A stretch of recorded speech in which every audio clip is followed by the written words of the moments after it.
Assalamu alaikum wa rahmatullahi wa barakatuh. Hurmatli do'stlar, islom dinida bir odam va'da qilib, o'z gapiga to'xtamasa, uning shariati g'urroi Muhammadiy islom dinida munofiq deydi. Munofiq nimani aytadi? Qur'oni Karimda munofiqning ta'riflagan innal munafiqina fid darkil asfali minan nar degan guruhda Marshal do'stimning gapiga ba'zi o'ziga yetmaganlar gaplabdi, ammo haqiqat nimani aytadi? Haqiqat har kimiki bir tani mulkiga tajovuz qilsa, o'lsa harom o'ladi. O'zini musulmon olg'ich toliblar Amerika keldi. Xayr, ondan oldin Rabbonining muqobiliga sizlar bag'ovat qildilaring. Rabbonining ustiga jihad e'lon qildilaring. Qaysi shariatga kelmadi? Ammo sizlar qo'rqmadilaringki, qudrat bizdan ketdi, o'zbek tojikka tushdi. Shu sababdan Qandahardan urush boshladi. 40 nafar sho'ro edi, 12 nafar sho'ro edi, 6 nafar sho'ro edi. O sho'roning ichida birta o'zbek tojikdan bor bo'lgan emas edi. Nima uchun edi? Bu shu sababdan ediki, qudrat o'zbekka ketmasin. Marshal do'stim Najibning shikast berdi, qudratni tojiklarga berdi. Afg'onlar shu sababdan qo'rqmadiki, yana o'zbeklarni sho'roga olmasin edi. Sho'roga olmadilar. Yana bular Kobulni Rabbonini shikast bergandan narmagan, yana hukumati kofir keldi. Kofirdan mana shularni o'zi edi. Kim edi o'zi? Karzayning shakli Karzay Mavini vaziri xorija edi. Shu taliblarni o'zi edi. So'ng Karzay zamoniki podsho bo'ldi.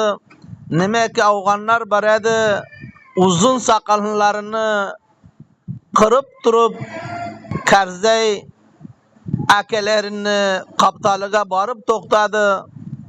Amerikaning himoyati bilan hozirgacha bular to'xtab turibdi. Hozirgacha Amerikaning paysasi bilan bularning zindaligi bo'lib turibdi. Hozir zamonasida bu aytayaptirki, bizlar o'ltirmadik, maaf qildik. Sen qanday maaf qilding?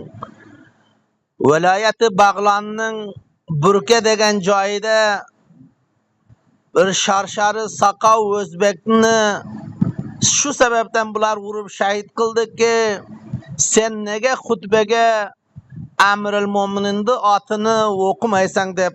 Aya shul islomimi? Amirul Mo'mininning otini o'qish qaysi kitobda kelibdi? Aya o'tgan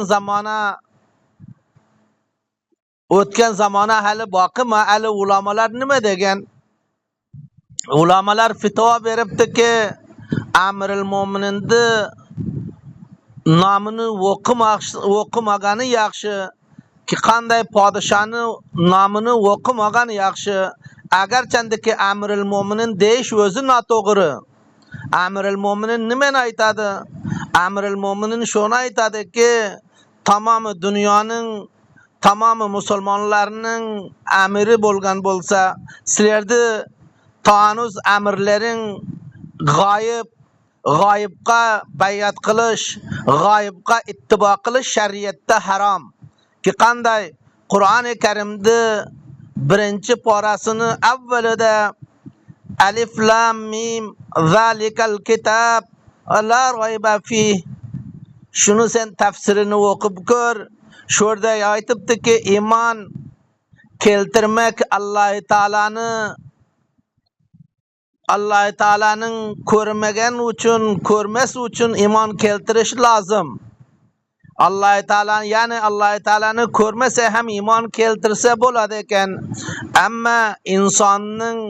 Amma peygamberlerinin ta ki mabğusu olmasa, ta ki peygamberliği dünyaya bolmasa onga iman keltiriş lazım emas. Ki kanday Hazreti Muhammed Mustafa sallallahu aleyhi ve sellem dünyaya mabğus oldu, ondan narmagan iman keltirdi. Ondan aldın başka peygamberler edi. Her bir peygamber ki dünyaya şöhreti bolmasa onga iman keltiriş durust emas. Yana bularning hükümeti natoğru bu dalilge ki Hulafai Raşidin Hazreti Ebu Bakır, Umar, Osman ve Ali aya bular muntakab boldu mu bolmadı mı? Ve şaviruhum fil amrga amel kıldı mı amel kılmadı mı?